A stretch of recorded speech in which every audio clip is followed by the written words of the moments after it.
आप लोगों के सामने एक ऐसा नेचुरल तरीका शेयर करने वाले हैं, जिससे दोस्तों हार्ट ब्लॉकेज को कंट्रोल करने में मदद करेगा और इस नेचुरल तरीकों को बनाने में बहुत ज़्यादा चीज़ों का प्रयोग नहीं होगा, शायद ये सारी चीज़ें आपके घर पे हैं। तो दोस्तों चलिए जानते हैं नेचुरल तरीका कैसे हमें प्रयोग करना है, कैसे हार्ट ब्लॉकेज को कंट्रोल करने में यानी दिल की बीमारी को दूर करने में मदद करेगा।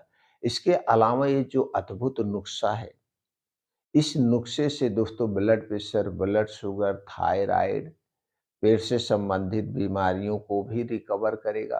क्योंकि दोस्तों आयुर्वेदिक जो भी दवाएँ होती हैं या हमारी घर की जो भी चीज़ें होती हैं, एक बीमारी के साथ-साथ कई बीमारियों को ठीक करती हैं। लेकिन इसके स्थान पे जो अंग्रेज़ी दवाओं का हम प्रयोग करते हैं, वो तो एक बीमारी को पूर्ण रूप से ठीक करती ही नहीं है, प्लस दूसरी बीमारी को हमारे शरीर में जन्म कर देती है। यानी दूसरी बीमारी भी उसके साइड इफ़ेक्ट से हो जाती है। अंग्रेज़ी कोई भी दवा है, उसका साइड इफ़ेक्ट होता ही होता है, जबकि उसके स्थान पर जो हमारी घरेलू चीज़ें हैं, उनका कोई साइड इफ़ेक्ट नहीं होता है। अगर आप सही मात्रा में सही समय पर प्रयोग करते हैं, तो चलिए दोस्तों हम जानते हैं हार्ट ब्लॉकेज को रिकवर करने का नेचुरल तरीका। लेकिन उसके पहले दोस्तों आपको अपनी दिनचर्या में कुछ बदलाव करना पड़ेगा। क्योंकि जब तक आप कारण नहीं समझेंगे, निवारण आसान नहीं है। हार्ट ब्लॉकेज के या हृदय से संबंधित बीमारी होने के एक कारण नहीं है, कई कारण हैं। सबसे पहले दोस्तों तो हमारे शरीर में 3 दोष पाया जाता है, वात दोष, पित्त दोष और कफ दोष। जब हमारे शरीर का ये 3 दोष डिस्टर्ब होता है, तभी हमें बीमारियाँ होती हैं। तो सबसे पहले आप अपने शरीर के वात, पित्त, कफ को बैलेंस करिए, हर एक बीमारी अपने आप ठीक होना शुरू हो जाएगी। तो वात, पित्त, कफ को जो बढ़ाने वाली चीज़ें बस उनका सेवन मत करिए। चलिए जानते हैं वात, पित्त, कफ को बढ़ाने वाली कौन-कौन सी चीज़ें हैं। दोस्तों बाहर की बनी हुई कोई भी चीज़ है, ये हमारे शरीर के लिए नुकसानदेह है। क्योंकि अगर वो मीठी चीज़ है, तो किससे बनाई गई है? चीनी से बनाई गई है, मैदे से, रिफाइन या डालडा, पामोलिन में छाना गया है। ऊपर से इसे बनाने में प्रोसीजर किया गया है। बनाने के बाद एक रूप स्पेस वो दिया जाता है दोस्तों, एक उसको रूप दिया जाता है। मीठी चीज़ है, चाहे वो बिस्किट हुआ, ब्रेड हुआ, टोस्ट हुआ, आइसक्रीम हुआ, कोई भी या ठंडा पेय पदार्थ हुआ, मीठी चीज़ है। उसमें दोस्तों कलरफुल बनाने के लिए आर्टिफ़िशियल कलर डाला जाता है और उसे ज़्यादा दिन तक सुरक्षित रखने के लिए प्रिज़र्वेटिव किया जाता है, जो कि एक प्रकार का आप ज़हर कह सकते हैं।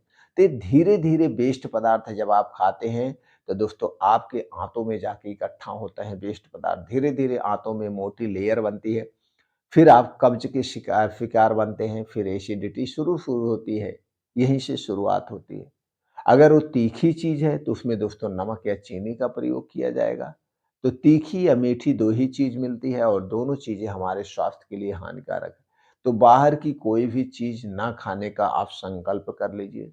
जो कुछ आपको पसंद है, मीठा चीज़ पसंद है तो मीठा घर पे बनवाइए, तीखी चीज़ पसंद है तो तीखी चीज़ घर पे बनवाइए, जो भी चीज़ें आपको खाने की इच्छा हो।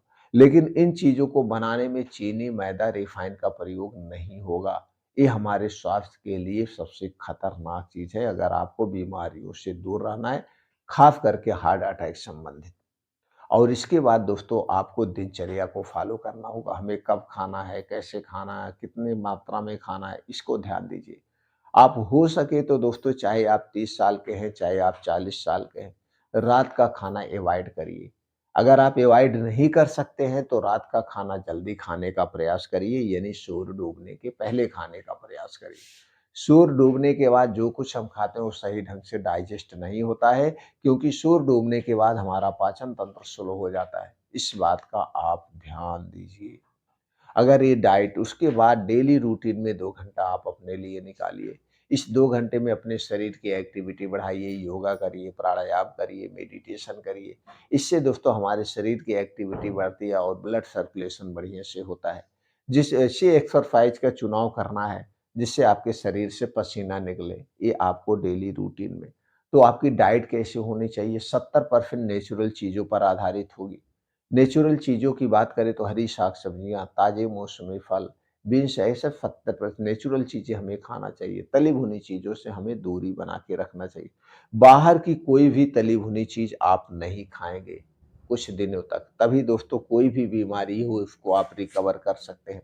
तो चलिए दोस्तों अब जानते हैं, जब आप योगा, प्राणायाम, मेडिटेशन करके घर वापिस आएँगे तो शुरुआत कैसे करना है? दोस्तों लौकी का जूस सबसे फ़ायदेमंद माना जाता है हार्ट ब्लॉकेज को दूर करने में। और लेकिन इस लौकी के जूस के साथ कुछ चीज़ें और मिला लीजिएगा।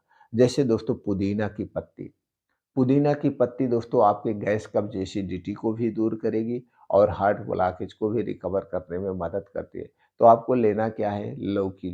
लौकी का 1 गिलास जूस जब आप निकालेंगे उसी में 7 से 8 पुदीना की पत्ती डाल कर के उस जूस को आप निकालिए। ये जूस ऐसे अगर आप पी सकते हैं तो ठीक है, नहीं तो उसमें हल्का-सा काला नमक मिला सकते हैं। काला नमक मिला कर के 1 गिलास जूस रोज़ सुबह खाली पेट पीजिए, लौकी का जूस रोज़ सुबह खाली पेट। तो ये ब्लड प्रेशर को भी कंट्रोल करेगा, ब्लड शुगर को भी कंट्रोल करेगा, हार्ट ब्लॉकेज को भी कंट्रोल करेगा। तो दोस्तों इसे रोज़ सुबह पीना, बस इतना ध्यान देना है, इसे पीने से पहले और इसे पीने के 3-4 घंटे बाद तक आपको कुछ नहीं खाना-पीना है। कुछ भी आपके मुँह में नहीं जाएगा। कितने दिन तक पीना है? लगातार 3 महीने तक आप इसे पीजिए। लगातार 3 महीने तक पीजिए और फिर उसके बाद दोस्तों मान लीजिए लौकी का जूस आपने 8 बजे पिया है, तो फिर 11-12 बजे आप खाना खाइए। उसके पहले आपको कुछ नहीं करना-फिरना है। बस उसके बाद दोपहर में 1 प्लेट आपको सलाद चाहिए। सलाद किसका होगा? जिस मौसम में जो चीज़ें पाई जाती हैं, उन्हीं चीज़ों का आप सलाद ले सकते हैं। उन्हीं चीज़ों का 1 प्लेट आप सलाद ले सकते हैं या दोस्तों दूसरी मीटिंग अगर सारी चीज़ें नहीं मिल पा रही, तो गाजर, चुकंदर का आप जूस 1 गिलास लिया करिए। गाजर, चुकंदर का 1 गिलास आप जूस ले सकते हैं। तो जूस निकालने के लिए आपको क्या चाहिए? दोस्तों इसमें जो चुकंदर होगा 50 ग्राम ही होगा, 50 ग्राम से ज़्यादा चुकंदर मत लीजिएगा। अगर आप 50 ग्राम से ज़्यादा चुकंदर लेते हैं तो गैस, कब्ज़, एसिडिटी बन जाएगी। चुकंदर 50 ग्राम, गाजर 1.5 से 200 ग्राम निकाल के 1 गिलास इस जूस का सेवन करिए।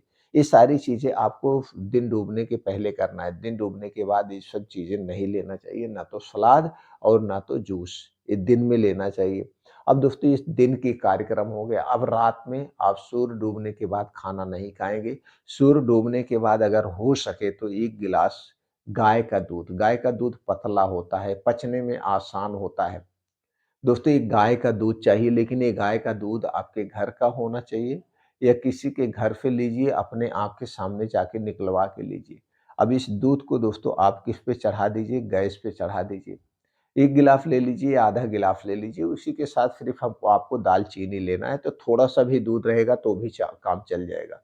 अब इसी दूध में आपको दालचीनी का पाउडर आधा चम्मच डाल के इस दूध को बढ़िया से उबाल देना है। अब इसी दूध को रात में पी लेना है, खाना नहीं खाना है। दूध पीने के 2 घंटे के बाद आपको सोने जाना है, तुरंत नहीं सोना चाहिए। लेकिन ये दालचीनी का पाउडर जो है वो कौन-सा होगा? दालचीनी का पाउडर दोस्तों आप साबुत दालचीनी लाइए, पाइप वाली दालचीनी बोल दीजिए या सिंगार वाली दालचीनी कह सकते हैं या स्पेशल दालचीनी कह सकते हैं। इसे लाइए, सुखवाइए, इसका पाउडर बनाइए और इसी पाउडर को आप उबाल करके गाय के दूध के साथ लेना है। ये आपके बहुत सारे फ़ायदे करेगा, हार्ट ब्लॉकेज को कंट्रोल करने में मदद करेगा, शरीर की कमज़ोरी को भी दूर करेगा, क्योंकि दूध एक सुपर फूड है। इसके साथ दोस्तों जो आप दालचीनी का पाउडर ले रहे हैं, वो फ़ायदेमंद है। लेकिन दूध ज़्यादा नहीं लेना है, दूध एकदम हल्का-सा लेना, आधा गिलास लेना है, वो भी गाय का दूध, भैंस का दूध नहीं। गाय का दूध आप ले सकते हैं हार्ट ब्लॉकेज में भी दोस्तों, क्योंकि हल्का होता है, सुपाच्य होता है और इसमें जो देसी गाय का दूध होता है तो उसमें एक पीलापन होता है, वो अलग ही एक पोषक तत्व है, ये लेना चाहिए। अगर आपको कब्ज़ की शिकायत है, आपका खुल के पेट साफ़ नहीं हो रहा है, तो दोस्तों दालचीनी के स्थान पर आप त्रिफला चूर्ण भी ले सकते हैं या दालचीनी वाला जो दूध लिए उसके साथ त्रिफला चूर्ण भी आप ले सकते हैं 1 चम्मच। जैसे आपको कब्ज़ हो, ज़्यादा कब्ज़ है तो 1.5 चम्मच, कम कब्ज़ है तो 1 चम्मच आप ले कर सकते हैं। इस दोस्तों काफ़ी मदद करेगा हार्ट ब्लॉकेज को रिकवर करने में, काफ़ी मदद करेगा। ये बहुत ही नेचुरल अच्छा तरीका है दोस्तों, बहुत सारे लोग इस नुस्खे को आज़माते हैं, कर रहे हैं, आप भी ट्राई कर सकते हैं। दोस्तों जो भी जानकारी हमने आपसे शेयर की है, इसे सुनने के बाद अगर आपके मन में कुछ और प्रश्न उठ रहा है, तो दोस्तों आप कमेंट सेक्शन के माध्यम से पूछ सकते हैं, तभी आप इसका प्रयोग कर सकते हैं। या दोस्तों आप किसी आयुर्वेदिक डॉक्टर से भी आप सलाह ले सकते हैं, या आपका इलाज जिस डॉक्टर से चल रहा है, उनसे भी आप सलाह ले सकते हैं कि क्या मैं इस नुस्खे का प्रयोग कर सकता हूँ? दोस्तों उनसे भी आप सलाह लेकर के इस नुस्खे का सेवन कर सकते हैं।